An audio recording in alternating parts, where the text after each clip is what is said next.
Good day. We'd like to thank you, the members of the media that joined us and responded to the call today.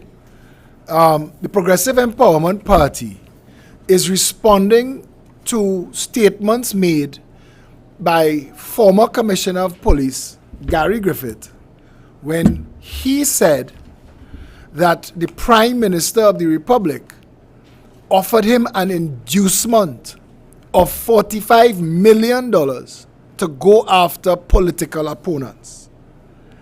Since we've taken up that statement and have been following up with it, asking for clarity, former Commissioner of Police Gary Griffith has changed his statement to say that he couldn't do anything because it was unethical and not illegal. Now, that is the craziest thing that I have ever heard, that a prime minister could take taxpayers' dollars, 45 million taxpayer dollars, to give to a commissioner of police where there is supposed to be a Chinese wall, separation of powers. The government is not supposed to direct the hands of the police in any way, not through funding, not through narrative. The Prime Minister offering the Commissioner of Police $45 million to fund a witch hunt of political opponents is the scariest thing I have ever heard in this country. This is more frightening than what took place with Section 34 Emailgate. This is an abandonment of the Constitution. This is an undermining of the democracy. This is the Prime Minister subverting law and order. And the people of Trinidad and Tobago have to take this very seriously. To the former Commissioner of Police, Gary Griffith, who said that it is unethical, not illegal. I Googled. Unethical means morally correct. And morals mean concerned with the principles of right and wrong behavior. This is either a right or a wrong behavior, but it should have been in the public space the moment it happened. And now that we are aware of this, we have written the Director of Public Prosecutions, and this was hand-delivered yesterday at 12:04. And it asks the Director of Public Prosecutions, who is a senior attorney, to direct an investigation to unearth if laws were broken here, because the question has to be asked in Trinidad and Tobago. If there are no laws to restrain the Prime Minister directing the police service to go after political opponents, the question is why? That seems to be the living definition of misbehavior in public office. And on the heels of Nelson Gate, where the government, through its former Attorney General, demonstrated that it was willing to do anything to undermine the rule of law, to go after political opponents, whether they're guilty or innocent, that is besides the point. The point is the government used underhanded, illegal methods to try and prosecute and jail political opponents. What is the difference between Saddam Hussein and Gaddafi? What is the difference between banana republics and dictatorships and Trinidad and Tobago if this is how we run in politics and government now? The Director of Public Prosecutions is the best person, disconnected from all of it as it were, to look at what Mr. Griffith has said and to decide if the actions of the Prime Minister broke laws, and if they did, to prosecute the Prime Minister for those laws. And what the Commissioner needs to be concerned about now is if his silence could be construed as conspiracy, because the Prime Minister broke every tenet of our democracy and our Constitution by trying to direct the police service to go after political opponents. That is the essence of dictatorship.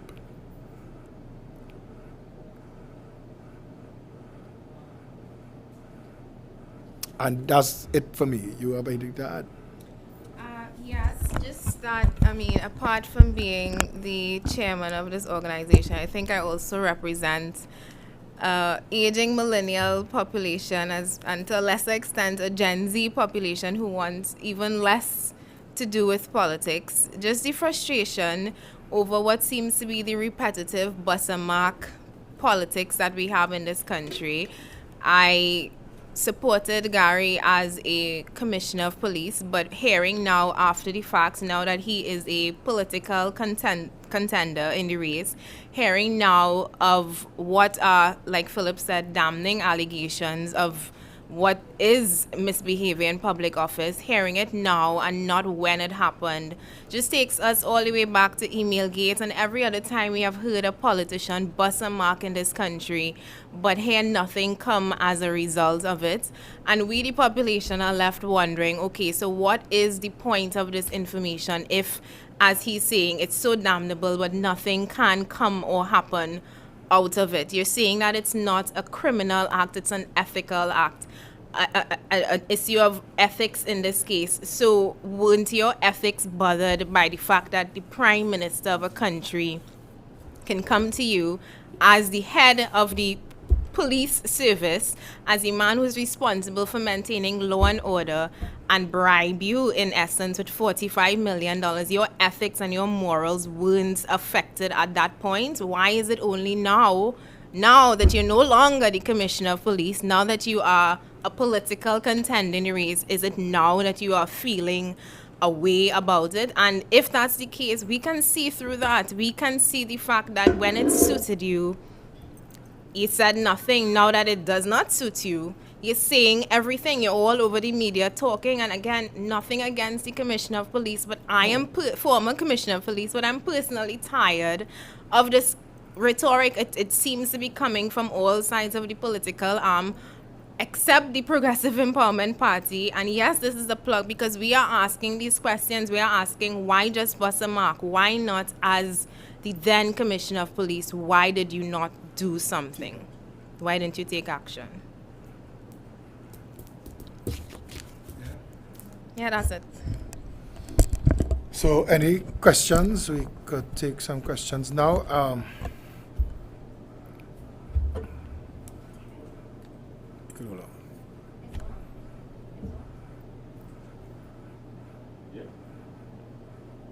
David, you have audio?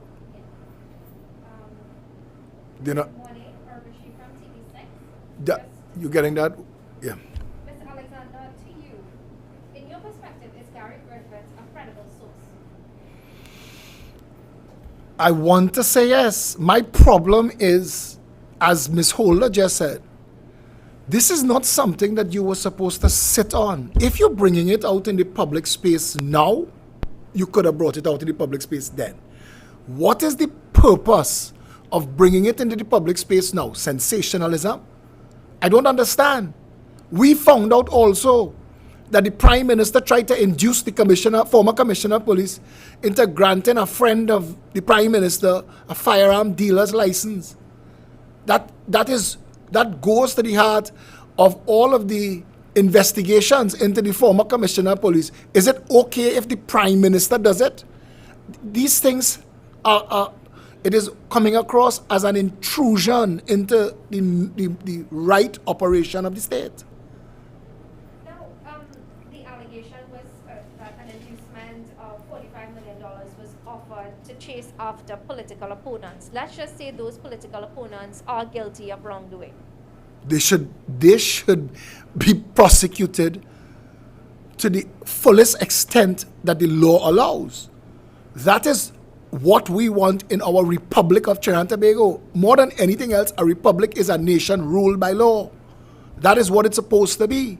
So we the people of Trinidad and Tobago, what keeps anarchy from reigning is that we trust the administration of justice and that right would prevail. None of this is that. Compare this $45 million inducement to the $100 million that we're hearing about with Vincent Nelson and Ram Logan and Ramdi. We're not even in the conversation about whether Ram Logan and Ramdi might have been guilty. This is a whole other thing. This is usurping the authority of the justice system and trying to take control of the administration of justice at a political level. That is dictatorship. That is banana republic. Now, some of your critics may say that you are raising this as an issue now because you may be threatened by the NTA and Gary Griffith.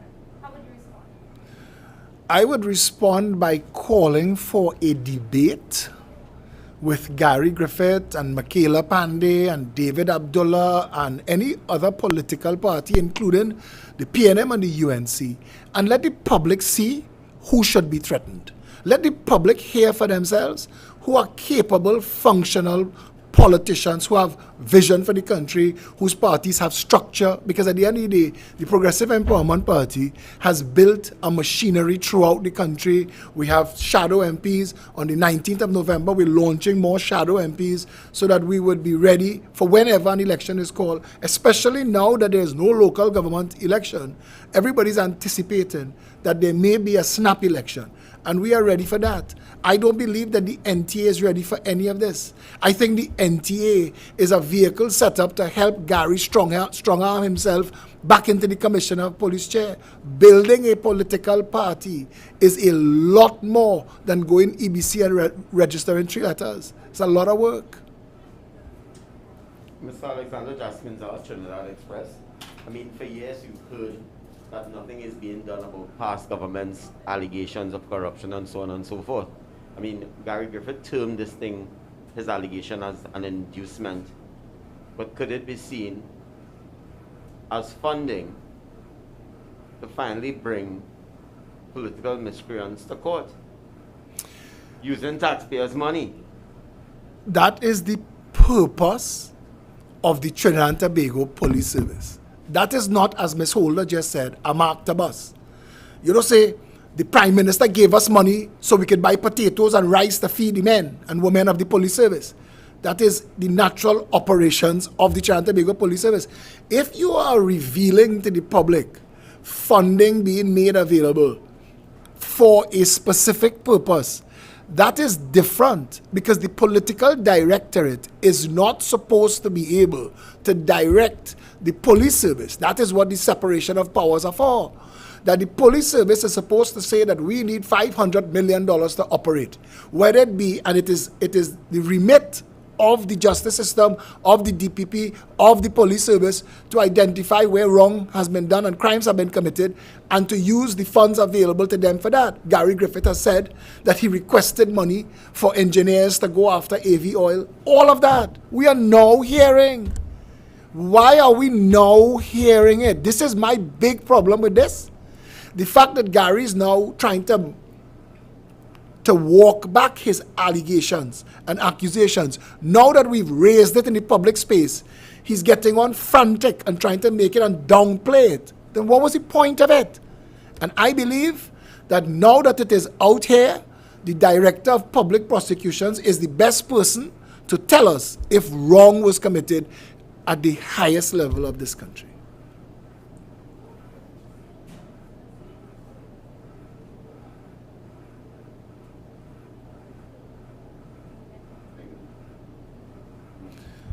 Thank you very, very much for joining us today.